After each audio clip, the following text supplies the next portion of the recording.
Welcome to our Quick Fire Friday podcast. This is the Grow a Small Business Podcast Friday series, designed for people who need big insights in little time. In just 20 minutes each week, with no fluff, just real, proven tactics from people who know their stuff. With your hosts, Mick, AJ, and me, Rob Cameron. Hi, this is AJ. At Grow a Small Business, we often talk about 5 pillars, and they are strategy, funding, systems, marketing, my favorite, and the big one, people. And today I'm joined by Troy Trewin, the founder of Grow a Small Business, and we're going to dive into one of the toughest areas for small business owners, and that's the people pillar, and more specifically, recruitment. We know if we get recruitment right, you can set your business up for growth, but if you get it wrong, it can be really costly, time draining, all the stuff. So let's get into it. Troy, recruitment. Oh, AJ, why you keep bringing these old chestnuts up? So we're going to need well more than 20 minutes, even just on recruitment. Yeah, this one is a real killer of business, not just success, but also motivation for the owners. You know, they can't seem to get the hiring process right, and it's so critical. We've got 3 main beliefs at Grow a Small Business. The second one is that people are the hardest thing in small business and its greatest asset. And the third belief is that recruitment is the most important thing a manager does. If you think about it, if they're the most important asset, you've got to get recruitment and hiring right. So that's why we've got obviously our 12-week people program to cover off those 2 main beliefs, but also we've pulled out the 2 weeks on recruitment from that 12-week course standalone, because we know a lot of small business owners are time pressured and they often rush their hires and then pay for it 6 months later when they've hired a B player or a C player, or even worse, a toxic arsehole they found out because they haven't taken their time, and particularly in the investing in setting up a proper recruitment process. Oh, you're beautifully put. Actually, I was reminded of this the other night at one of our meetups. Jamie Bates was our special guest from founder of Heart Bookkeeping. They've just celebrated 10 years. And she was talking about sort of always being in this mindset and practice of always recruiting. Don't leave it until you need a warm body, to fill a hole. Like, what's your example around that thinking, and do you agree with it? Yeah, totally. We've got 2 good examples. So Krish, who's the founder of Fireflies.ai, I had him on the cast probably nearly 5 years ago now, and it really stood out to me, this one comment he made around recruitment, because one of the questions is that. And he said he dedicates, he's the CEO, he's the founder. I think at the time they had about 80 or 90 staff. They're growing very fast. So they had to, and they're a tech company. So they've got to nail their recruitment and get A players on, and particularly for the senior roles, which he's responsible for hiring. He invests 2 hours on a Friday afternoon stalking people on LinkedIn that he thinks may be good fits for future roles, and then goes through their material, gets to know them a little bit, connects with them if he thinks they're a good fit. And then when he's traveling, if he's in their city, he'll catch up with them for a coffee or a lunch. And that obviously takes months, if not years. But what he called it is building his bench. So when he needs an A player, he's already got a relationship with someone. And I thought that was really smart for a very fast-growing tech company. The other example I always like to talk about is Scott and Tainer here on the Gold Coast in Australia. They've grown really fast, gone from 2.5 FTE to probably 15 now in their team. So people, because they help people get their visas to live in Australia, having these skilled and experienced lawyers with migration experience is really important and hard to find in that industry. So really encourage them to look at recruitment. Another layer on top of that is marketing, recruitment marketing. Having a separate webpage on your website for recruitment called hiring, whatever it is, and to really shine about your business and the culture. So you have testimonials from your team members, fun things, the events that the team does together, etc. Because if an A player stumbles upon your business across your website and they want to reach out and say, do you have any jobs open? You want to take that opportunity, even if you can't quite fit them in now. It might be 3 months, 6 months later. It's really hard to find A players, so you may as well do everything you can to make that as easy as possible. 2 amazing examples, and you're right, like A players are not sort of hanging around. They're gainfully employed, or they're looking for the next opportunity. I love those examples. And yeah, with my marketing hat on, every opportunity, particularly if you're doing any kind of paid recruitment, is really a mini, marketing campaign. to show your employee brand and what's happening behind the scene. And even if you start with a job description, I know you've worked with a client specifically that I can remember where it's taken that job description sort of from a 5-6 page kind of full on document to a one pager. Do you want to talk us through that? Yeah, I'll go upstream first a bit because we talk about this in the Ultimate Recruitment 2-week course. That the job ad is marketing, so you've got to get that job ad clear, not just the responsibilities and what skills and traits you need in that new candidate, but also to really show the fun vibe of your business, the culture, etc., and what you're about, and not just a dry, boring old job ad. So I think it starts there, and then secondly, if you do get to the interview stage, then having that very succinct, clear one-page job description, as we talk about in the 12-week people program, and help people crystallize them down for 5, 6, 10 pages down to a pragmatic one page that can actually be used. Because when the candidate first sees that, I think it was Will Rogers said, you don't get a second chance to make a first impression. So if you present that one-page job description, it's clear, it shows you've got your shit together, that you're organized, you value and care about your team members, rather than overloading them with a 5 or a 10-page document that no one's ever going to read and hold people to account. Totally. So you've done your really cool ad. You've done your one-page job description, so you know exactly or pretty close to who you're looking for.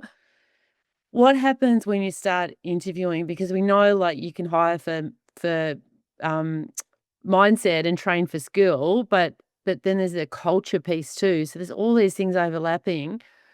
Do you have any hot sort of tips of how you assess for both skill and culture, or any examples of that? Yeah, and we talk about this and reference a couple of great books in our 2-week recruitment course. One is that behavioural interview questions are the best to use, but also that cultural piece. So how do you develop questions to draw out from the candidate whether they're a good cultural alignment? So testing their attitude, for example, and we've got a lot of material on that in the course and a great book that we recommend, as well as all the other things that we've tried and have worked and hasn't worked to identify, yep, they're going to be a great cultural fit for us. Yeah, totally. What about, because we hear this a lot in small business, especially with our clients and the people in our networks, try that we have to wear a lot of hats in small business. Have you thought about how you test that when you're interviewing for flexibility or that kind of resilience in the person that's in front of you? Have you any ideas about how we would approach that? Yeah, so that comes back to behavioural questions because their past behaviour is the best indicator of potential future behaviour. So you give them scenarios and situations. Tell us of a time when you had to manage this type of situation.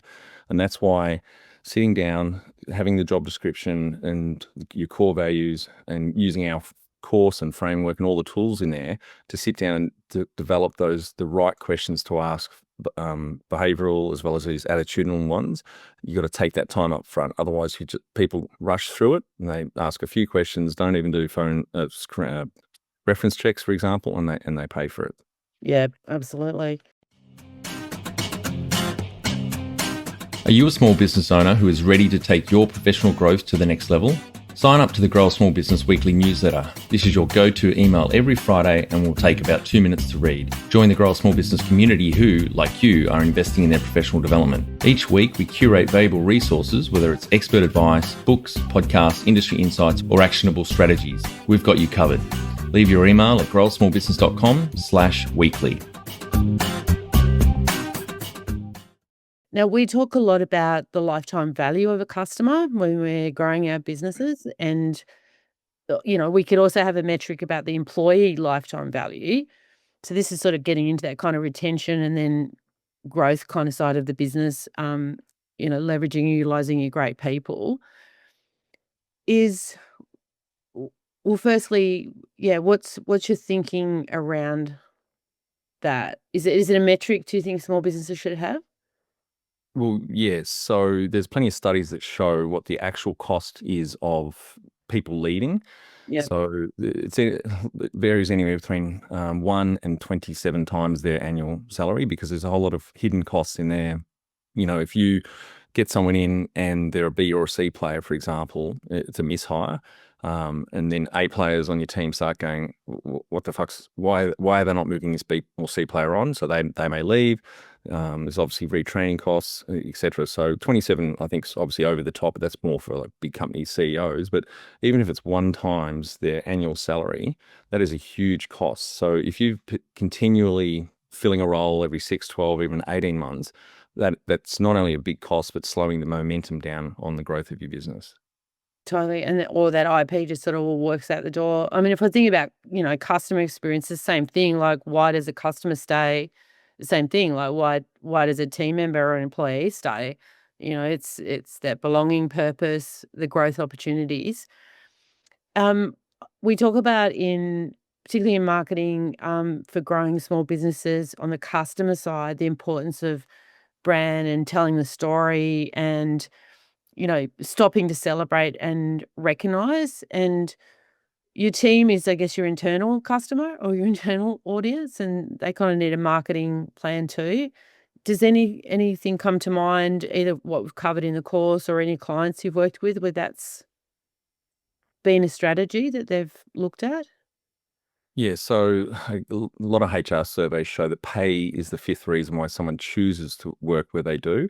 Above that is alignment to vision, mission, core values, being trusted and developed by their manager, for example. So yeah, there's a lot around that we've written about in the course. Beautiful.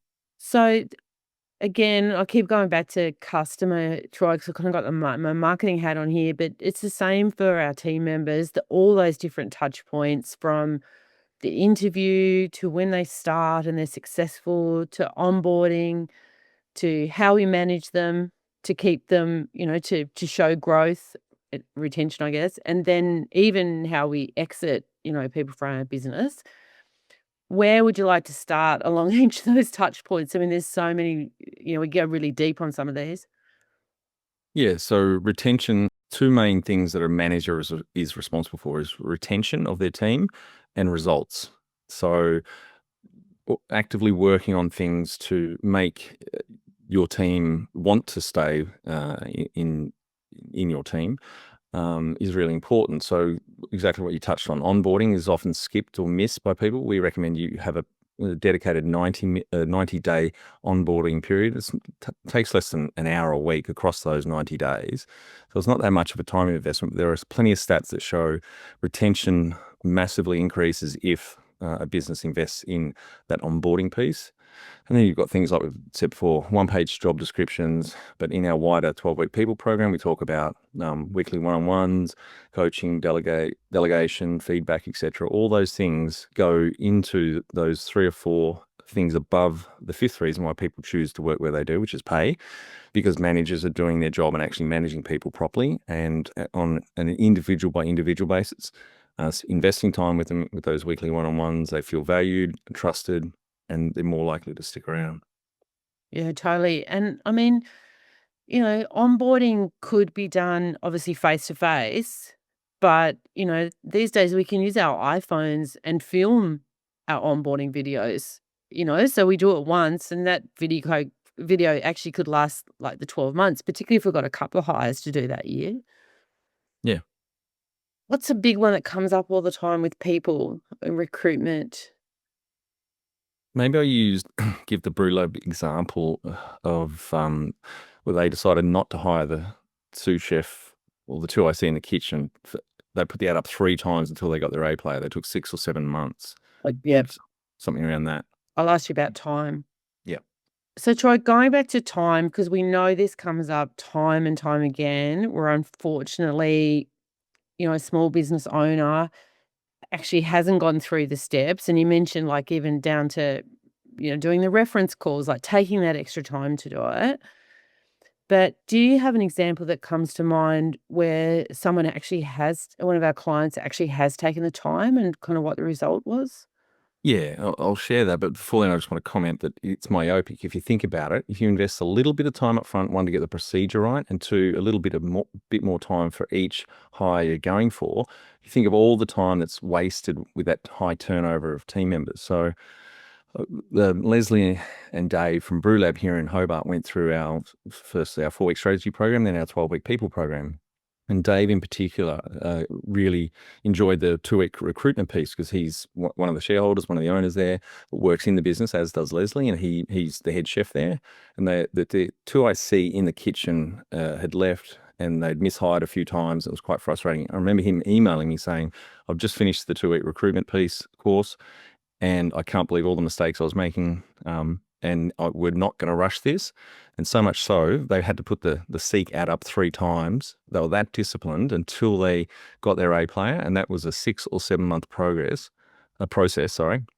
just to the point where they even closed on Mondays because Dave was already working long enough hours. So they were actually foregoing some profits until they got the right hire in the business, in the kitchen there. Really gutsy decision-making, right? It's so good. So in closing, how would we sum up recruitment and the importance for small business growth? And what could someone do next week to think about their own approach to recruiting? I think broadly, I'm shocked at how little small business owners actually value and respect this important part of their job. So the first thing I would recommend people do is to check out our 2-week Ultimate Recruitment Toolkit course in the footer of our website down there. It's half an hour a day of reading the lessons we've written, plus some growth actions guided by a short daily email.